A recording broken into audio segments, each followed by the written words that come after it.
Welcome to another episode of the Straight Up Chicago Investor Podcast. I'm Tom Shellcross. With me, as always, is Mark Ainley. Mark, what's up? Party, man. We got an event coming up. It's not, we're recording this. We don't have all the details in place, but by the time this airs, we are confident that if you go to straightupchicagoinvestor.com or you haven't seen one of our email blasts yet, that you need to and sign up. We're going to do an event here in March and, kind of first event of the year, hopefully kind of kicking off springtime. All right. It's out there. We gotta follow through on it now. If not, GC Realty will give you $100. Yes. All right. That's, I like that accountability measure there. Your company, not mine. So this is easy. Just throwing things out. Is that 100 times 15,000 people that might be listening to this? Is that what we're up against? That's the challenge? Yeah, let's do it. Shit, you could throw a lot of parties for that. Yeah. Hey, it's good to see David back again. Man, yeah, he's awesome. You may have had dinner with him, we hang out. He's just such an easy guy to get along with. And it's amazing that he came on episode 48, which seems like so long ago. So he is almost an OG at this point. Yeah. And, I just love hearing about, there's so many different strategies, right? You have so many people out there just looking to scrounge by, on that first house hack or whatever, or maybe there's more experience. And we don't talk a lot about that professional who's going to keep their job because it's a great job. But how can they still leverage real estate to make their life a lot better? Well, one of the important things I think I took away from today's episode is a lot of people are complaining about inventory, and it only takes a few properties to make you wealthy. Yes. And he takes that approach. And he's got 5. He's got some commercial, but I mean, if he only had his 5 in the neighborhoods he had him in, he's a wealthy person. He could literally retire on that income if he cut back his lifestyle a little. But there's literally enough money to go around there that once he pays those off. So it doesn't, you don't need 100 properties and inventory can be less of a problem than a lot of people are making it. Yeah, there's also that's 100% correct. And there's also the valid point too of like, sometimes partnerships are great. Sometimes it's better just to have, the 1 to 2 man owning a 4 unit as opposed to being part of a bigger deal, right? It depends on how it's structured and all those fun things, but like bigger isn't always necessarily better. It could be, but there's also plenty of ways to play in the smaller area and still, like you said, like it's definitely good enough. It's definitely going to get you to where you want to be. I think there's this horrible measurement of success around number of doors you own or how many. Yeah, it's the question people ask at events, and I hate it. Yeah, it's same stupid. With on our property management role, how many doors you manage. Like it's really quality over quantity, and I don't know. Like I'm more impressed by someone that has a cool portfolio on their own than that they're a sliver of ownership in a 300 unit building. Like, so I don't know. I think that's a bad measurement that's a standard out there that hopefully we could change some conversations around Chicago, at least with. Yeah. All right. It starts here. All right. What's the Chicago fact? I'm sorry, Chicago fact. It's been a while since we recorded. Man. What's our housing provider tip of the week? Jeez. All right, housing provider tip. This time of year, it's freezing, it's unfreezing, all in 24-hour period. So just as a landlord, housing provider, property manager, make sure that you're not adding risk by not accounting for it going below freezing and you have ice on your property between 4 a.m. and 10 a.m. when the sun hits it and turns it back to water and it freezes again that night. So be very conscious, and you could do things like leave a bag of salt at your building, or if you're stopping by, make sure you put it down, and maybe communicate with your residents that, hey, I put a bag there, and if you feel you need it, please put it out there. But make sure that this time of year, as we're getting into you might feel warm at 2 p.m, but it might still be a risk if you're not taking care of ice on your property overnight. All right, this will air in March. So when people are listening to me talk right now, it's either going to be 32 degrees or 64 degrees. Yep. Nothing in between. Yep. All right, let's jump into today's guest. As Mark mentioned, episode 48, 2.5 years ago, man. He's grown his portfolio since then, all while being a successful surgeon. He's also brought his friend Rob Sikkel on. Rob is an accomplished agent for the last 20 years, focusing in the Westtown neighborhood. Excited to have both of them on the show. David Shifrin, welcome back. Rob, welcome to the show. Gentlemen, let's jump in.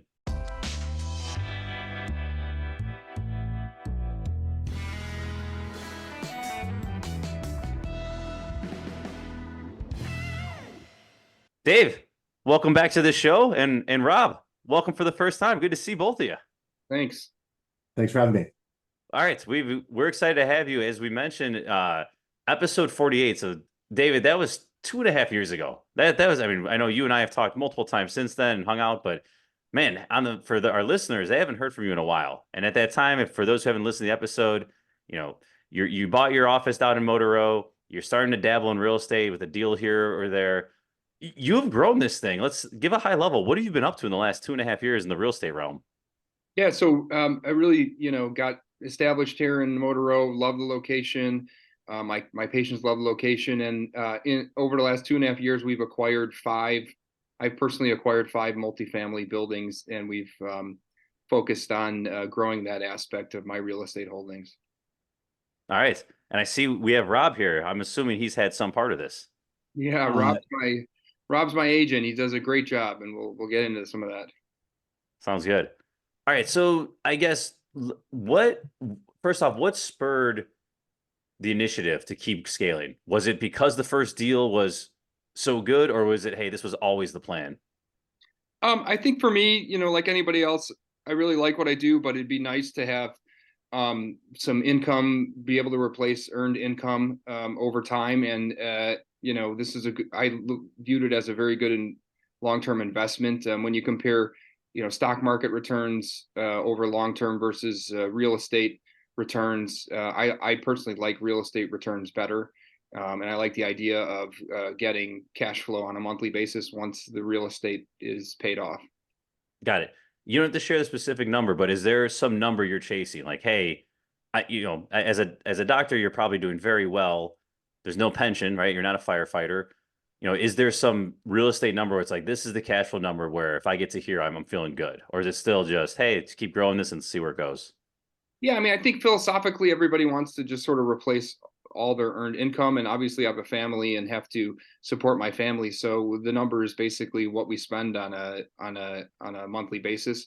If I can get to that point, we're not there yet, but if we can get to that point, it'd be really nice.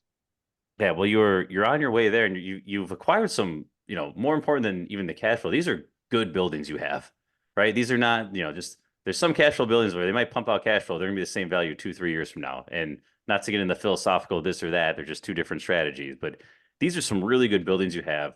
Why don't we start there?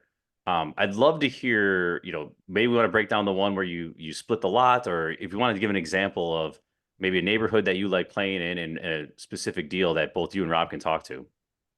Yeah, I really like Bucktown, Wicker Park, Ukrainian Village, Logan Square. I really like that neighborhood. I found that some good value add opportunities over the years. Really good solid buildings, and I like our tenant base that we're getting. Nice young professional tenant base who obviously pay the rent, and they keep the rentals up well. Okay. Before we dive there, what type of properties are we buying? Are you buying things that are quote unquote turnkey? Are you doing some of the rehab? Like I know it's probably a spectrum, but in the ideal strategy, what is the focus for you? The majority of the stuff we've bought, I always look for obviously good deals like any investor would, and the majority of the stuff we've bought have required rehab. If it, a lot of the standard value add stuff that we've been doing is putting in unit washer and dryers, redoing the aesthetics of the kitchen and the bathrooms. Some buildings we've purchased. I did purchase one building that was a complete gut rehab, and we can go into that too, off a 1031 exchange off a condo that I sold. So mostly it's value add opportunity. And Rob has been really essential to my entire process because I'm so busy. He's really hands on with everything from finding the GC or the crews to do it, and then to managing them, to walking the properties with them on a daily basis. And that's been key for me. I would not have been able to do any of this without his help. So that's great to hear. And I'm going to turn it over to you, Rob. So, there's so many, when you're in this game, there's a lot of great agents out there. There's a lot of bad agents out there. You can say the same about investors, right? There's a low bar of entry. So you're going to get people from all shapes and colors. Rob, David has said nothing but good things about you, for the past, however, year that we've been talking. Can you guys just maybe dive into that process? Like, what are some of the things that would separate Rob from maybe an agent who might know the area, but isn't doing those other value adds for you? Can you just give the listeners a little bit of an idea? Maybe the playbook between the two of you. Do you want me to do it, or Rob, did you want to jump in? I Rob, can let's jump hear in. from you. You've been quiet over there, Yeah. just smiling at me. Yeah. David's a good guest, so wanted to make sure he got his information out. But yeah, I mean, David and I have known each other a long time. I went to law school with his brother, so there was trust and relationship there. I had a good sense for sort of what he was hoping to do. He has very little free time to do anything that he doesn't like to do. So as he and I started to talk about the process, it was a manner, it was just about figuring out a way to allow him to, acquire some units and help take the load off of his plate in terms of trying to just sort of get the management and the processes, running efficiently. I've been a real estate agent for 20 years, lived and worked in Bucktown, Wicker Park, Westtown for that whole career. And so we kind of narrowed down a location that we were both very comfortable in and knew really well. And I had a lot of, contractor relationships where, we were able to identify some value add, and I was able to, run, my team of people that I had worked with for years through, and, really keep him from having to manage those processes. Well, I love what you guys are saying and the relationship you guys have built. And a lot of people, by the time they're done with this episode, will be very envious of your guys' relationship and what you guys do for each other. How it didn't just start off that way. It didn't start off. I mean, yeah, you guys had some sort of connection, but he wasn't. You guys maybe didn't think it'd get to this point. Like, what were some of the earlier steps that you, as a realtor, were just kind of like offering? Before you knew you could take it as far as you guys have taken the relationship now. I guess really what I want to know is how our listeners can look for that type of rapport or that relationship that has potential to turn into something you guys have. Sure. I mean, I think part of it is, working with somebody that you trust, that that has your best interest in mind. For me, this wasn't going to be, an enjoyable process with a friend of mine unless, we were able to, hit and exceed goals for him. And so, having that on the, out in front of the process, I think was super crucial. And, because of we had that relationship and I knew he was serious, it was a good return on time and investment for me to put in the extra, time and hours sort of managing these things, knowing that if they went well, he was going to be able to grow and scale. And that was going to be good for my business too. There's a lot of realtors listening that would probably not, maybe they're just newer and they wouldn't have realized like, hey, maybe I should go deeper with this one client. Because there's time you spent early on, they probably didn't get, you call it compensated for, right? Half of, I think realtors do. I think they say we don't get paid for. But what would be your advice to some of the younger realtors when they're trying to work with like a client like this? Because like this is huge. Like you put time in, you build this relationship where you don't have to go looking for one and done deals because you have rapport with somebody great and you have a partnership in what it's bloomed to. Yeah, I mean, with David, there was a lot of time spent, a lot of conversations spent. The fact that we were friends made that somewhat easier. But I knew what his goals were, and I knew that there was an opportunity to really grow something together. I had done a decent amount of multi-unit residential buildings over the years, but I had never really worked with one specific client that wanted to build something, with a purpose the way that David had. And so it was an opportunity for me to, do something different. And, in 2.5 years, David's gone from one building to, he's got 4. We did 2 more buildings for his dad. And, that's allowed me to roll out the same process that we've built together for other clients doing the same thing. So I've got another group that we're up to 20 units for them. So, I think it's relationship building. I think that's 101 in this business. And, really, through those relationships, you're going to find some really great clients that you can do some good work together with. David, how transparent were you throughout the earlier stages, the earlier buildings, like to get it to the point where it's at today? To be able to like trust them. There's a lot of level of trust. I mean, you're dealing with big money, or you're just an awesome delegator. The first building we bought was a block away from my house, and it was a 3-flat. And I would say that was the most turnkey building that we've purchased together. That was the first one we did, and we got it. I mean, I bought a lot of these buildings when interest rates were better. I got anywhere from 3 to 4% interest rates on a lot of this stuff. And so that was always very helpful. But I mean, being a surgeon, you have to get used to run a successful practice. You have to get used to delegating and knowing what you can and can't handle yourself. And as much as I'm a control freak and I want to micromanage everything, it's just impossible to do that. So I built that skill over my career as a physician and as a surgeon. And so, I trusted Rob from the beginning. The first building that we did, we ended up putting washer and, well, no, we didn't do washer and dryer. We did kitchens. It was pretty turnkey. We did kitchens over a couple years. We redid flooring in a couple of the units. We redid the windows. They were really old. We redid the mechanicals. We did a roof. But all that stuff, I don't have time to go meet a 3 roofers to get quotes. So Rob would do that for me. And then he would just kind of report back to me, hey, here's what the quotes are. I like this guy. And I just trusted him, and things have worked out well that way. I was telling somebody the other day about you, David, like they're telling me they didn't have time they wish they had more time, and they have to find a way to quit their job and all that. And I brought you up. I didn't bring you up a name because I was sure if you want me to share your story, but I said, man, I know this doctor. He runs a massive practice. He's one of the top plastic surgeons in the country. Like, he finds a way to crank out building after building, and he's actually doing land deals. He's doing all these other things, like, and he's got so much at risk. Like, you literally work for somebody else 40 hours a week, and you have all that time afterwards. You don't have to worry about anything afterwards. You got to give them 40 hours, and you probably even cheat that too. Go to the bathroom and look at properties, whatever it might be. Like, what you've done and what you are able to do with your time through the delegation or just focus on what you really want to do is super impressive. And you're like a good role model for anyone that out there is saying, like, I can't accomplish my dreams because I'm stuck at another job, or I'm stuck doing something else, or I run a different business. So just want to give you kudos on that and let you know I dropped your name there. I'll take the props all around. Thank you. Right, Tom? Isn't that true though? Like, I mean, time is so intentional with people.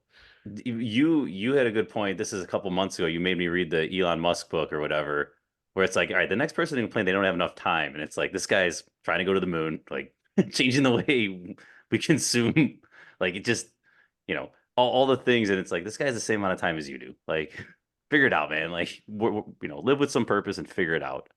Yeah. So, all right. So let's dive into one of these deals. You guys pick, but let's, give us the walkthrough, give us the narrative, the behind the scenes music video here. What is give us a video on the purchase, rehab, some things that went wrong. Let's give an idea of, like, what a day in the life here of one of these ones. Yeah. So, I mean, we've had a variety of buildings. We're up to 5. I own five buildings now, multifamily. So over 20, it's got, 20 units. They're all in what I would consider A or A plus neighborhoods: Bucktown, Wicker Park, Ukrainian Village. Those are essentially my play box that I really like, because I love that neighborhood myself. So it's easy for me, and I love all the architecture in those neighborhoods, and I love older buildings and cleaning them up. We've had one really great home run, which we could get into the details on and run numbers. I think that might be good for the listeners. I haven't had any like alligator deals where I'm losing money on a monthly basis, so that's really good. The stuff that I bought earlier. It's also a byproduct of playing in those neighborhoods, right? As long as you don't overpay on the front end, like, I don't want to say they're easy, but they are much easier to maintain, and, at the worst case scenario, tread water. Yeah, for sure. I mean, most of the stuff is probably profiting between $2,000 and $3,000 a month on top of, paying the mortgage, insurance, taxes, and, your fixed costs. So, I'm comfortable with that because my equity is getting paid down. The debt's getting paid down on a monthly basis too. So, whereas I'm not pulling money from any properties yet, at some point in the future, I plan to, which would be, like we talked about at the beginning of the show, replacing earned income. And I think that's sort of what investors in general are looking for. At least that's what I was looking for. Yep. All right. So let's hear this home run. All right. So the address was, Rob, it was 21 North Oakley. So we went and looked at this property. They listed it at what, 1.45 or 1.5? It was just under 1.5 originally, dropped a little bit under that, but when we went to look at it. So that was actually out of my buy box, because it's a 4-unit building. I usually like to pay, when I was acquiring when the rates were better, we were trying to pay between 200 and 250 a unit, to get, for a 4-unit building. We wanted to eventually, once it was stabilized and matured, to get 10 grand in gross rents out a month. That was sort of our analysis of the market. And, that's hard to do. Yeah. So anyways, we looked at this building. Rob said, let's check this building out. And it came with a side lot. So it came with a separately pinned side lot. 2119 had a garage on it that was being utilized by the building. 2121 is a super old 4-flat. It's a corner building right across from Holstein Park, which is a great area in Bucktown. And it didn't have any other parking. It just had grass spots. So we looked at it. The seller was, we got the feeling the seller was motivated. So we ended up going under contract for both lots together, because the seller initially bought him to knock the building down and build himself a 2-lot single family home. So we bought it for $1,250,000. So $1.25 million for both, which, in and of itself was probably more than I wanted to spend if I was just going to keep it as is. Because the 4-unit, I would have, based on my formula, I would have spent around $1 million for the 4-unit building. But anyways, over the course of about, how long did it take us, Rob, to sell the side lot? About a year? A little under, yeah, 9 months. 9 months. We had it under contract kind of once, and then that fell apart. What did we end up selling the side lot for? 470 or 465? 465.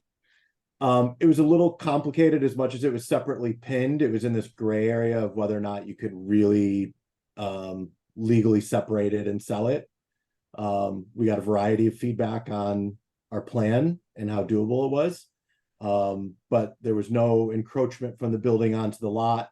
Right, we're in an era where the city wants more development, and we were confident we could get it done. And at a minimum, there would be interest in the whole package if we ever had to pivot on it. So we had multiple exit strategies, but yeah, we got 465 for the lot after about 9 months. At what point did that approach come? Were you, when you're running numbers, you're like, I could sell this lot for more, or for this amount? Or is that something that came as like, hey, I'm willing to pay 1.25 for this building, and then I was just surprised that you get $500,000 for the lot? Like, where did you figure out that was your next step with the lot? We were talking about it, and I figured that taking on that risk. I mean, if you're an investor, if you find a good deal, you got to take on some risk. And the fact that the side lot was zoned for a single family already and had a separate PIN, I felt pretty confident that we were going to be able to dispo it. And it's in a great area, and it's a shorter lot. It's what is it, 100 by 24? 4 by 100. Okay, so 24 by 100. So it's a shorter building, but I still figured, we ran comps on the land. We figured we can get around, 450 to 500 for it.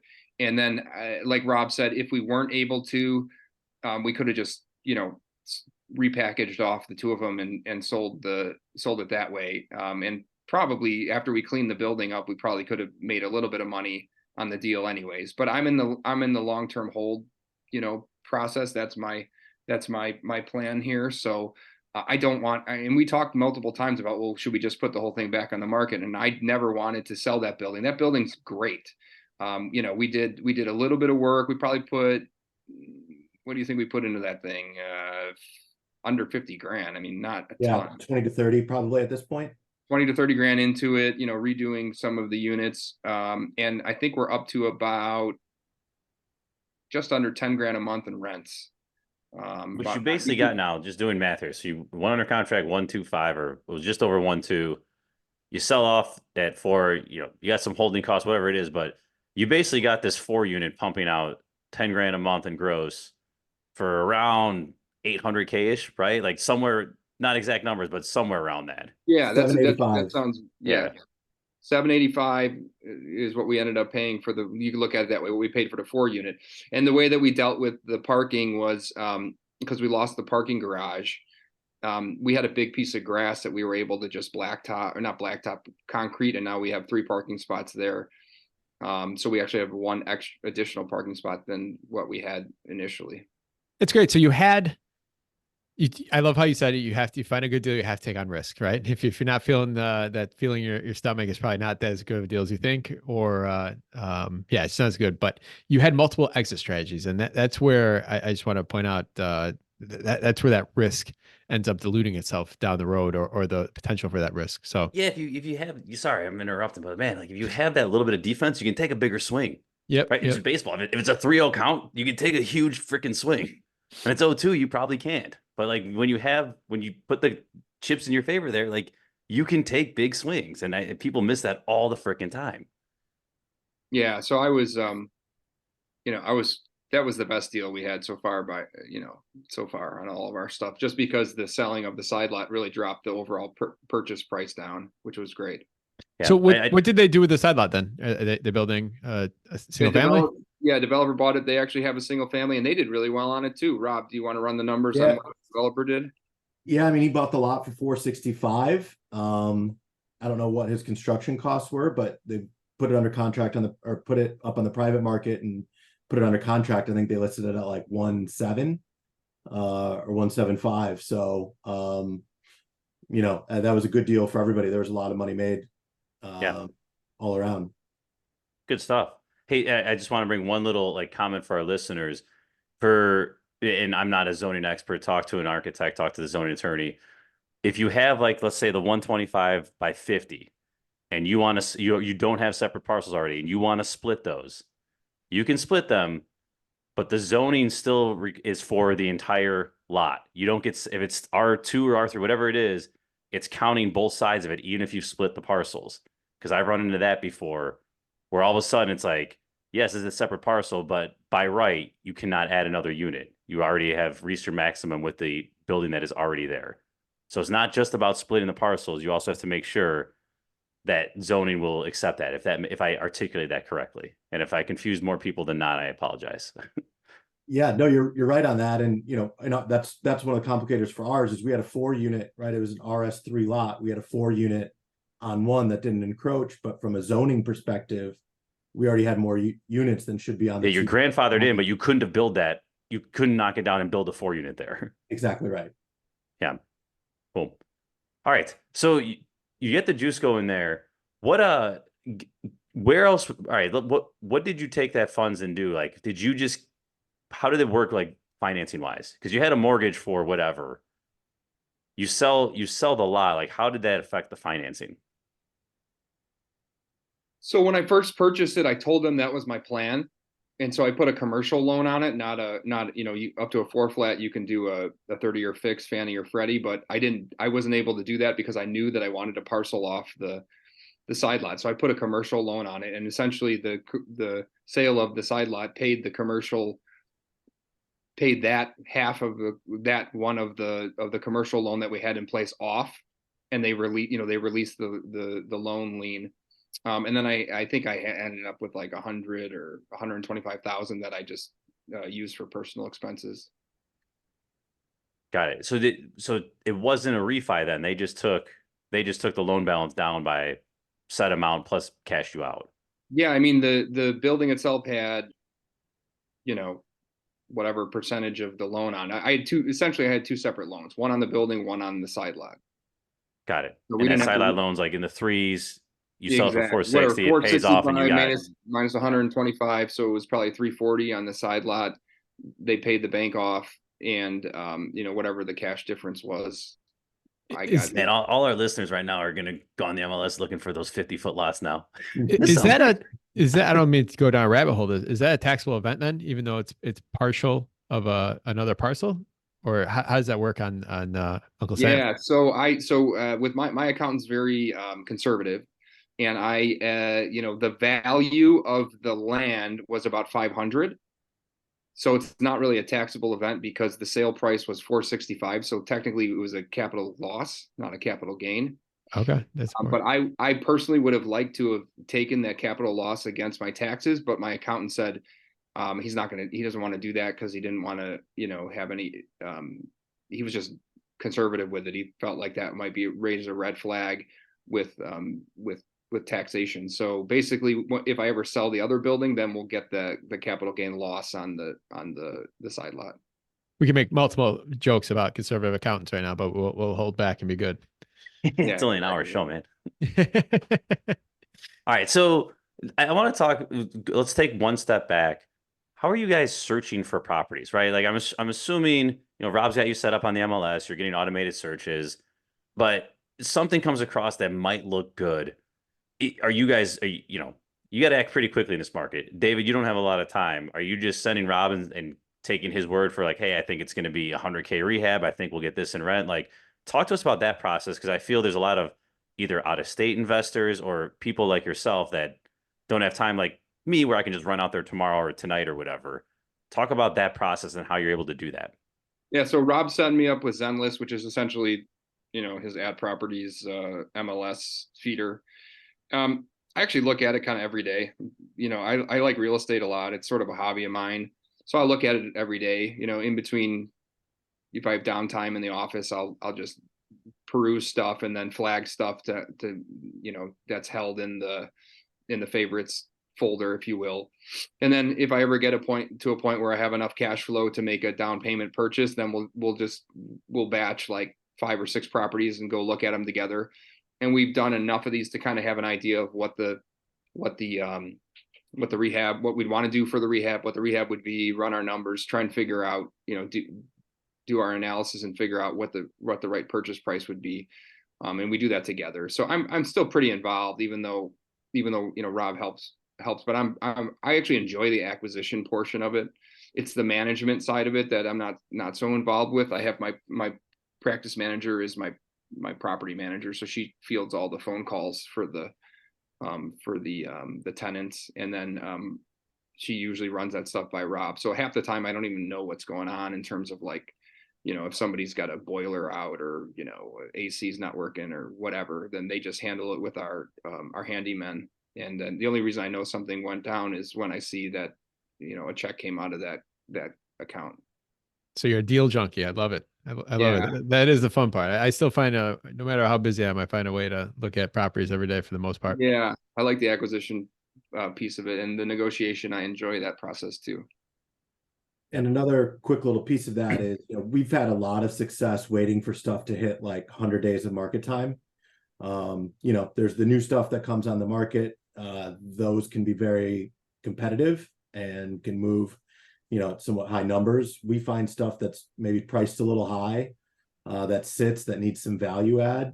As it gets close to that 100 days market time, that's really where we feel like we've been able to take advantage of that and, negotiate probably the price that it should have come on the market at, after some people have passed on it, or maybe, they didn't get the offers they wanted initially. There's always, that, right place, right time. And we feel like, in that 100 to 120 days, we start to see sellers, start to open their minds up a little bit for us. Good stuff. All right, Rob, I want to talk to you about West Town. So this has come up on the show now, probably, I don't know, 20% of our shows now, I feel like we're talking about West Town. So what our listeners have been living in a cave, talk to us about, what neighborhoods does that encompass? Why do you like the spot? Just give us the 101 and then we'll dive in. Sure. So West Town. So we're Wicker Park, Ukrainian Village, East Village, Noble Square. It encompasses a little bit of the north edge of even Fulton Market, if you want to get really exact on it. But so you've got a lot of different little pockets there to West Town, East Humboldt Park, Smith Park, also included. So there's a lot of pockets there to familiarize yourself with. They all have a lot of similarities in terms of good retail drags, good housing stock and inventory, a lot of tree-lined streets, a lot of 3-4 story home blocks. Yep. As someone who's been there for 20 years, when did you notice, hey, this is changing? Yeah, it's interesting. So I moved to Bucktown in 2003. And we love Bucktown. And then we were right on Damon. We saw a lot of the national tenants starting to come in, rent prices push up. Bucktown got very, very nice, very, very quickly. We saw an opportunity to move a little further south at that point, bought a new construction condo back in 2007, when we started seeing Division Street start to develop a little bit more. 2007, there were kind of like 5-6 anchor restaurants. but the big wide sidewalks and whatever else. And we've really watched the development continue to move, south from Bucktown, and then, with everything that happened in the West Loop and Fulton Market, really kind of connect those pockets there too, and push west as Logan Square developed, push west across Western. Yeah, I'm gonna give a shout out on Division Street, the Lilac Tiger, great restaurant, and also a building that our friend John Griffin purchased last year. So Okay, you're gonna have to try that one out now. So done. all right, so what are some of the, call it, tenant expectations? You guys alluded to, washer and dryer in the units. And I know West Town's a huge geographical footprint, so this is a very broad statement. But, expectations here are, most apartments, are we going to have quartz countertops? Are we gutting bathrooms? Is it central HVAC? Is it washer dryer in unit? Like, what would be expectations to get to the rent numbers that you guys are looking to get to? Yeah, I mean, one of David's specific criteria was, kind of focusing on these young professional renters that have good income, good credit. For us, right? We really, saw that in-unit air conditioning, in-unit laundry, air conditioning, were both really important. And then elevated kitchen and bathroom aesthetics were kind of the items that we really, look to add if they're not already in place. I like elevated aesthetics. I'm gonna start stealing that. That's a great term. All right. Relevant to the neighborhood for sure. All right. What are some of the, maybe, I don't want to say miscues, maybe that's too hard, but going back, have there been some rehab choices you guys would redo? Whether it's, hey, we didn't take this far enough or we overdid it. I got 1,000 of those, right? Usually I overdid it, but what are, do you have some examples of where you went either too far or not far enough? I don't think we have any like specific examples of overdone stuff, because the which is, maybe we're just lucky, but the value add stuff that he just alluded to has really elevated our clientele in terms of our renter clientele, and it's enabled us to get good solid rents from people who are comfortable paying those good solid rents on a monthly basis. I did purchase 1362, is that right, Rob? 1362 Yep. Wolcott. I bought it for $1.25 million. Does that sound right? Or $1,275,000?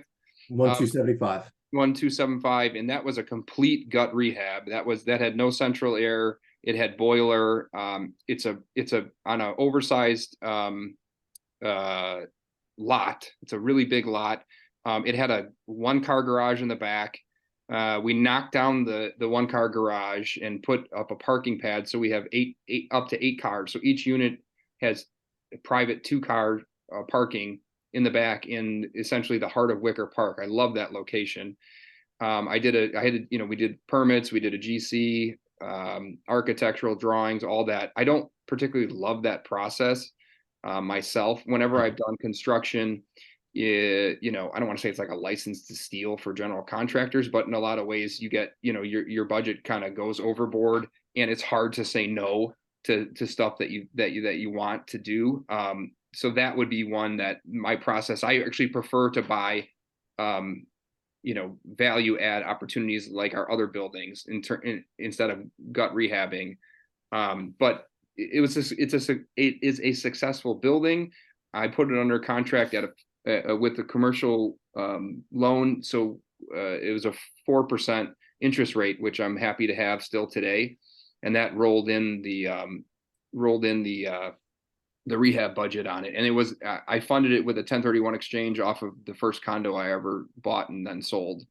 So, and they're really nice units. They're 3-bed, 2 baths, and it's super, super high grade stuff. And we're getting good rents on it. We haven't had a turn yet on it where people decide if they're going to stay or leave, but I'm assuming that when we get through the turn, some of those rents will push up as well. But the process of that was not my favorite.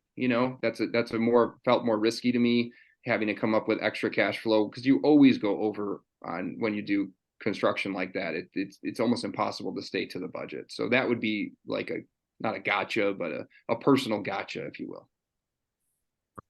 How is your buy box changing, if at all, with lack of inventory and rates being different from when you started all this? I honestly haven't bought anything really since rates have gone up, and it's not necessarily because because rates have gone up, if I was able to find something that was able to pencil out for us, like I don't really care what the rate is as long as it pencils out. I personally spent a lot of my extra money that I had into these 5 buildings. So I just am sort of in the personal phase of rebuilding equity to go buy something else in the future. So it's just sort of lucked into it where it coincided with a higher rate. So that's why my activity's been down. So patience. Yeah, I mean, David bought 5 buildings in Bucktown, Wicker Park in 2.5 years. So I mean, he aggressively started his kind of effort and got a process down and got to a point where it made sense to, I think, sort of let the building stabilize and take inventory. So I have to just make a joke though here. Like, do you translate like down payments to like butt implants? Like, I do 12 butt implants for nice down payment, my 5 flat. Yeah, you could do that, I guess. I never really did it, but that's one way of looking at it. So here's another question, because you talked about accumulating equity, and I'm going through this with some of my properties. There's been some very, you create a spread on the front end, which is great. By just dumb luck, the property's gone up in value because of the market. Tenants are paying down the debt. We know that's going to happen, and you keep that trajectory, and all of a sudden you have hundreds of thousands of dollars in each of these buildings, but you also got a 4% rate, right? Like, what long-term game plan? Like, how do you plan to utilize that? Are you selling anything? And I'm going through all these different scenarios as well. Like, looks great on paper, but like you want cash in pocket as well. And it's hard to part from some of these rates you locked into 2 years ago. I mean, that's the flip side to investing in real estate. Like it's an illiquid asset. It's not the stock market where I can call my broker and say liquidate, $30,000 worth of stocks and then have it in my bank account that afternoon. It's an illiquid asset. So, I think I'm married to the idea of holding these long term, paying down. I put the time and effort and the money into cleaning them up and getting them to the level of housing stock that we wanted. We try and do a really great job with management. So we really try and be on top of things. And I think over the course of my life, maybe the next 5 or 10 years, if I could pay down chunks or the majority of it, then I can actually start drawing some money out of those buildings and then use that to replace earned income, which sounds appealing to me. We all have a certain time span where we're able to work, and then that time span's up. So it's a nice idea. And plus, I think for generational wealth, it'd be nice to be able to pass down some assets that are completely paid off to your kids that can then they can just continue to have income coming in without hopefully not mess them up. Yeah, exactly. All right. Question for both of you guys. What's your outlook on Chicago? Rob? Say that one more time. What is your outlook on Chicago? Favorable. To me, it's still an incredible value on the world stage. It's one of the only real metropolises in the country.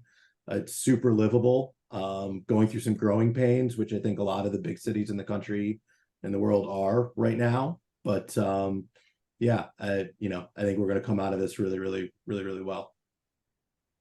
Yeah, I love Chicago. I was born and raised here. It's like he said. I mean, there's still good value if you can rent a nice 2-bed, 1-bath for between 2,000 and 2,500 in an A+ neighborhood. I mean, that's hard to find in other major cities. You go to New York, 2-bed, 1-bath in a high-end neighborhood is going to be $4,500 versus $2,500 here. I mean, there's some good value there. The taxation is a bit of a concern for all investors, I'd say, because they continually reassess and move taxes up, which is painful. But hopefully the rental growth continues to mirror that, so investors can continue to provide good housing stock for people and still make a profit on it. Good stuff. All right, Mark, you ready to wrap? Ready to wrap?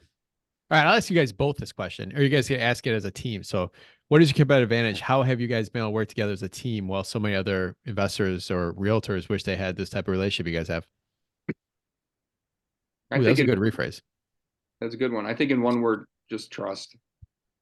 I trust him. I know he's got my best interests at the forefront of everything that he does. And so, and I enjoy talking to him, and I enjoy talking about real estate with him. And, we're aligned. We're on the same page. We're aligned. So I think that's been a good competitive advantage to our relationship. Yeah, and I was going to say process and team. I mean, the team that we have allows David to, really, do this in a way that, he can kind of just pick and choose what he wants to be involved in. But between his office manager and our, rental team and, and me, we're able to really, run something. And, there's a lot of people doing really good work there. All right, good stuff. So I'm going to ask David, give us the one piece of advice you would tell someone that is yet to buy their first property here in Chicago. And Rob, I'm going to ask you then the one piece of advice you would tell agents who are looking to work with investors here in Chicago. The hardest thing as an investor is getting the actual down payment money. That's it. Once you find your buy box, so to speak, and you figure out what neighborhood you want to be in, and you do an analysis, building up your equity so you can do a purchase. But once you hit that point, I say, just go for it. You could always sell the building on the back end and even if you take a loss, it's an experience in life. I mean, we only have one life to live. It's all about experiences. So even a bad financial loss is still an experience, which if you look at it from a, glass half full look, it's still an experience, which you wouldn't have had otherwise. Damn, that was a good answer. That message gets said a lot, but you just worded it in like such an elegant way today. Like it gave me chills. I love it. All right, cool. Rob, follow that up now. Yeah, follow that up, Rob. Yeah, easy. The downside of being David's guest. But no, I mean, I think it's something that we touched on earlier. I think, be patient. I mean, you have to know what you're doing, obviously, but, be patient in order to gain, trust with a client like David, which is super important. That takes time and conversations, and you put in lots of offers that don't get accepted and don't go anywhere. And, it could take, several months of lots of offers and lots of showings and lots of research before you're going to, see anything for that effort. So, be patient, grow the relationship, and, it'll pay off. What do you guys do for fun? We actually traveled together recently. We went to Italy. I got a villa in Italy through a charity. I'm on staff at University of Illinois Chicago, and one of the plastic surgery department's big fundraisers is called Face the Future Foundation, which all the money is used towards kids with cleft lips and cleft palates and craniofacial deformities who can't afford surgery. So that money is used to pay for their surgeries, which is a wonderful thing. So anyways, I bought a package at a villa in Tuscany, and I took my wife took 8 friends, and Rob and his significant other were 2 of them, and we had an awesome experience. So I like to travel. I have young kids too, so that eats up a lot of my time. And then in the summertime, I like to do boating. We have a boat that we use. Damn, Tom, we gotta become better friends with David. I know. It's a good gig. What about you, Robert? For me, it's live music. It is definitely how we fill the weekends and nights when we have a little free time here. Go on, ask him, Mark. Ask him. What's your favorite venue, Robert? Favorite venue in Chicago? Oh, we've been to Salt Shed a couple times in the last few months, and I was pleasantly surprised. Great venue. Yeah, it's nice. Other than that, Lincoln Hall in Lincoln Park. Oh yeah, is a good one. Subterranean. I was just at Monday night. Ooh, small. I like it. That's right there on what is it, Milwaukee, Damon, and North, where it all comes together. Yep, right on. Yeah, right there. Yeah, absolutely. So, all right, I won't bore our audience geeking out on music here with you. What is a good book, podcast, or self-development activity that you'd recommend to our listeners? Straight Up Chicago Investor Podcast. Woo! We'll take it. I love your podcast. It's great. Thank you, man. Yeah, Robert? David and I both listen to it, all of the episodes. You guys do a really nice job. We talk about it with lots of people in our network. Awesome. Well, we usually don't allow that as an answer, but we're feeling good today, so we appreciate that. Yeah, we'll take it. We had a Curious City podcast. It's in WBEZ Chicago, the NPR. Yep. Yeah. I talk Chicago with clients all day, every day, and they do a really nice job sort of on, ideas and topics in the city that, you don't think of, or, whatever else. So it's good little information about the city we all, live and invest in. Yeah, Tom, I think I shared you an episode the other day or a couple weeks ago now about how empty so many CHA managed units are right now. It's crazy. Yeah. All right. Besides your guys' selves, name one person in the local network you'd highly recommend to other investors as a quality resource. I think for David's investment strategy, we have a rental. She's a full-fledged agent, but she has a background in high-end rentals, Jody Doherty with Peak Realty. For us doing the value add and, the aesthetic updates, really getting those top-end prices.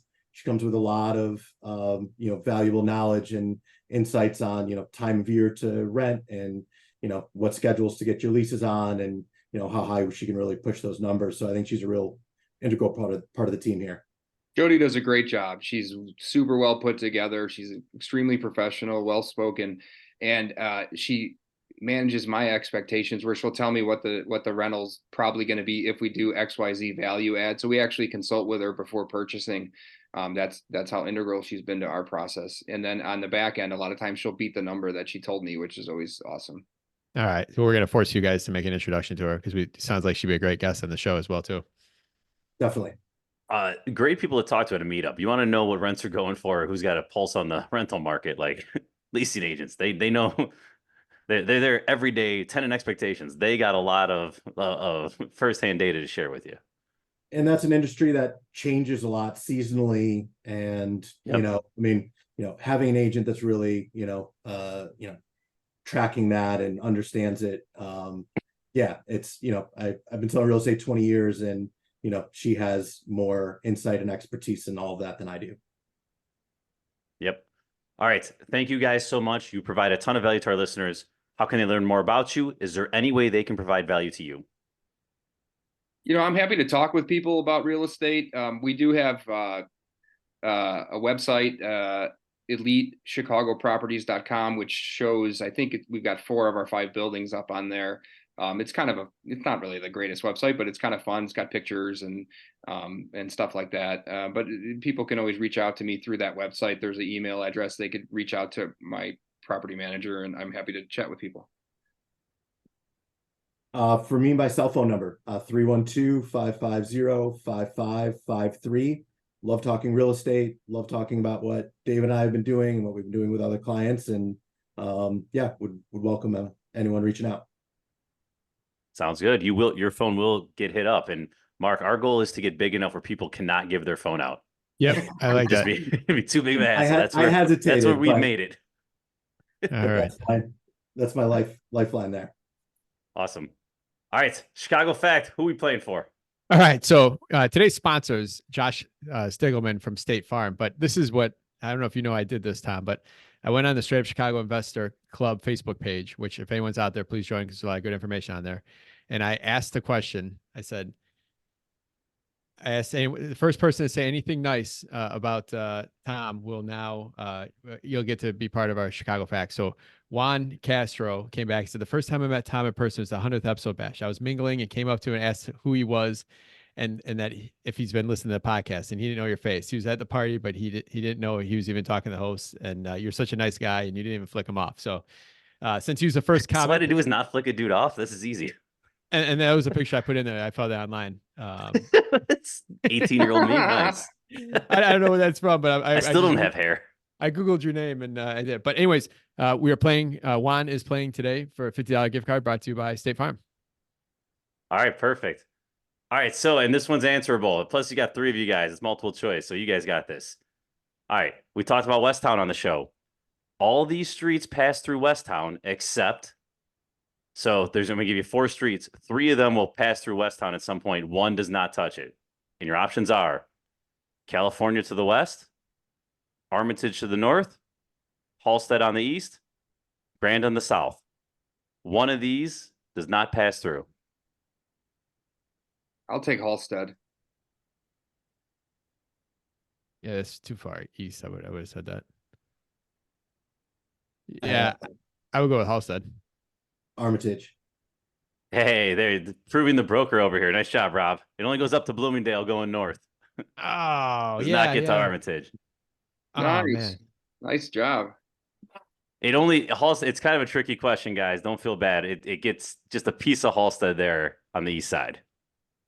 Yeah, All you get right. just Well, Juan, we're going to send you out a $50 gift card brought to you by Josh Segelman from State Farm Insurance today.